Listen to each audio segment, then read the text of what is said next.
Hello everyone, today I'm going to be doing my Bout of Books ReadAthon TBR. I just found out about this one a few days ago and I thought I'd do it again as I did it last year and I loved it, so I thought I'd give it another shot. The readathon is a week-long readathon and it begins at 12:01 AM on the 8th of May, which is on Monday. So not long to go, and it lasts until the 14th of May, which is the Sunday, and that is whichever time zone you're in. It's the same in every time zone. So 12:01 in your time zone. There are also challenges and giveaways and a grand prize as well throughout the week, but these are all optional, so you don't have to do all of these or anything like that. You can just read, which I think I'll probably do the challenges and I'll have a look at the giveaways and stuff, but I might not do all of them, we'll just see. So now on to my TBR anyway. I am quite happy with this TBR. I'm a little bit worried as well though, but we'll see how it goes. So you might be thinking I'm a bit crazy for this first one to go into a readathon because it's quite a big book, but I've got a plan, so bear with me. So the first book I have to show you is actually Breaking Dawn by Stephanie Meyer, and the reason I'm putting this in is because I think what I'm going to do is something I've never done before. I've never read like more than one book at a time. However, I'm thinking I'm going to read this one as the week goes on, but then split it up with other books in between.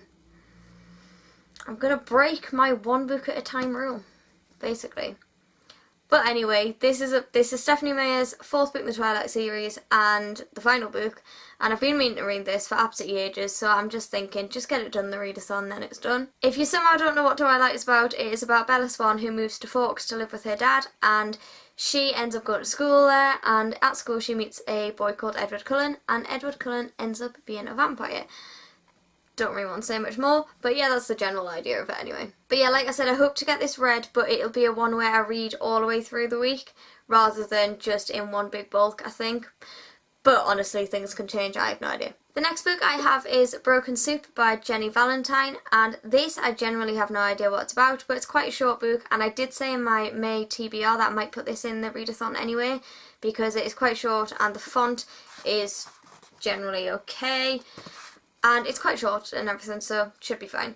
But I'm just going to read the blurb on this one because I have no idea what it's about. But it is a reread. I did read it years and years ago, I just can't remember. But it says, "It wasn't mine, I didn't drop it, but the boy said I did. He stood there with this 'I know I'm right' look on my face. I was laughing about it on the outside, feeling like an idiot on the quiet. I had no idea something important had happened." So like you can see, it doesn't really give anything away, but I do want to get this one read during the readathon, and I think I probably will, so that's good. I then have a duology, and this is the one I decided to pick up because they're quite short books, and the font again is alright in them, and yeah, just quite good for a readathon, and they're quite fluffy books as well, I think. Well, not really fluffy, I think they're quite dark, to be perfectly honest with you, but they're easy reads, supposedly. I've heard quite good things about them. So we have If I Stay and Where She Went, and these are by Gail Foreman.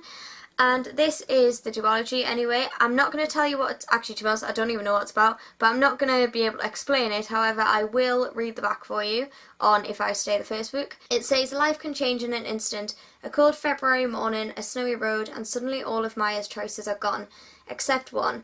As alone as she'll ever be, Maya must make the most difficult choice of all." So yeah, it does sound quite dark. When I said fluffy read, I really did not mean fluffy read at all. I don't know where I got that from, and I don't know why I said it. However, they sound really good, they sound quite intense, but it does sound like a book that I'm not going to be able to put down, which is good for a readathon, because that's the kind of idea. So yeah, I want to get these two read at least. And when I'm feeling really tired and basically just can't be bothered to read any longer books or anything like that, I'm going to split it up a bit and I will be reading some of my Roald Dahl books. So in here we have the BFG, which I read during the Dewey's 24-hour readathon. We have Matilda, Easy O Trot, George's Marvellous Medicine, Fantastic Mr. Fox, Charlie and the Chocolate Factory, Charlie and the Great Glass Elevator, Danny the Champion of the World, The Magic Finger, The Twits, The Witches, The Giraffe and the Pelly and Me, James and the Giant Peach, Boy and Going Solo. I have read all of these in the past, apart from Going Solo. I don't think I've read that one. But I really wanted to reread them recently, so I'm just sort of using this readathon as a way of splitting up my other books because these are nice easy reads as they're children's books. So that is my TBR anyway for the readathon. I hope you have a great readathon week if you're joining in. If you are, let me know because it'll be great to see what you're all reading and how you're getting on. And it'll be great to talk to you all during the week anyway. It'll be lovely. I loved talking to everyone over on Twitter last time. That was really fun. So it'll be great to do it again. So that's it for today. If you've enjoyed the video, don't forget to give it a thumbs up and subscribe. All of my social media links are down in the comments below. And I will see you all in my next video very soon. Bye!